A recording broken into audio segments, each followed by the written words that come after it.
আসসালামু আলাইকুম। আমার হাতে দেখছেন জালালি বুনো কবুতর। কবুতরটা চোখ দেখেন, পিওর জালালি বুনো কবুতর। কবুতরের ডানাটা দেখেন। যারা কবুতর চিনেন তারা অবশ্যই বলবেন যে কবুতরটা কেমন।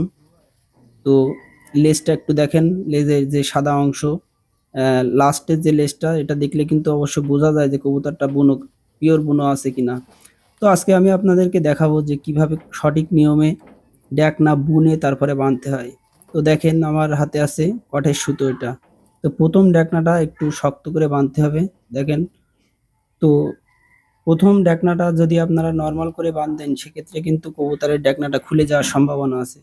খুব টাইট করে কবুতরের ডেকনাটা, প্রথম যে ডেকনাটা ওটা আগে বেঁধে নিতে হবে। তো বাঁধার পরে ঠিক ওই যে সুতো দুইটার একটা এপাশ দিয়ে, একটা তল দিয়ে, একটা উপর দিয়ে, এভাবে সুন্দর করে একটা এপাশ একটা ওপাশ, এভাবে আর কি 10টা পাখনা থাকে তার ভিতরে। মিনিমাম যেহেতু এটা বুনো কবুতর, তো সেক্ষেত্রে মিনিমাম 8টা পাখনা আপনার এভাবে সুন্দরভাবে বুনে নিতে হবে। বুনে লাস্ট যে পাখনাটা আছে সেটার সাথে একটা গিরে দিতে হবে। তো কবুতরটা এমনভাবে গিরে দেবেন যে লাস্টের যে ডেকনাটা আছে ওই ডেকনাটা হালকা একটু বেঁকায় যাবে। ঠিক আছে? আর তারপরে দেখেন যে এই পাশ একটা প্যাঁচ দিয়ে কিন্তু সুন্দর করে ডেকনাটা বাঁধা খুবই দরকার, কারণ এটা বুনো কবুতর।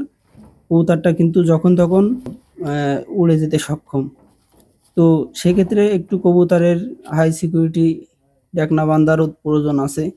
তো সেটা মনে করে আর কি আমি আপনাদেরকে ভিডিওটা দিলাম। এভাবে যদি ডেকনা বাঁধেন তো কবুতরটা দেখতে যতটা সুন্দর লাগবে ঠিক ততটাই কিন্তু ডেকনাটা মজবুত থাকবে এবং ডেকনাটা নষ্ট হবে না।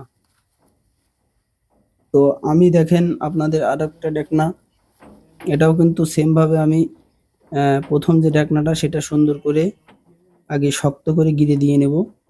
তো গিরে দেওয়ার পরে ঠিক সেম প্রসেসে একটা এপাশ একটা ওপাশ, একটা এপাশ একটা ওপাশ, এভাবে কিন্তু ফুল 8টা ডেকনা আমি ডেকনার এপাশতে ওপাশতে দিয়ে সুন্দর করে দিয়ে নেব।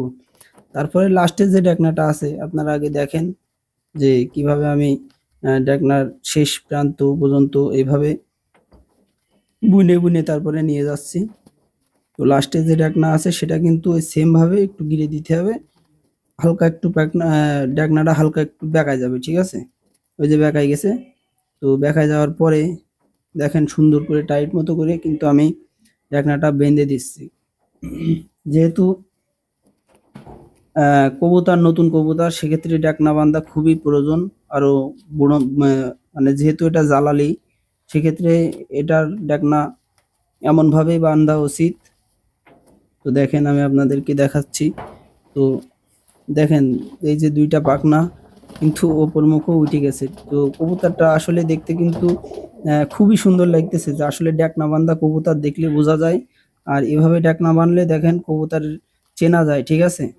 যে কোনটা কার জোড়া হবে কি হবে না, এটা আর কি এই ডেকনার দেখলে বোঝা যায় যে এটা এর জোড়। তো আজকের ভিডিওটা এই পর্যন্তই। ভিডিওটা যদি আপনাদের ভালো লাগে তো অবশ্যই শেয়ার করে অন্যকে দেখার সুযোগ করে দিবেন, কারণ এমনভাবে কবুতর বানলে কিন্তু খুবই সুন্দর লাগে এবং কবুতর সুস্থ স্বাভাবিক থাকে। তো দেখা হবে নতুন কোনো ভিডিও নিয়ে। তো ততক্ষণ সবাই ভালো থাকবেন, সুস্থ থাকবেন। আসসালামু আলাইকুম।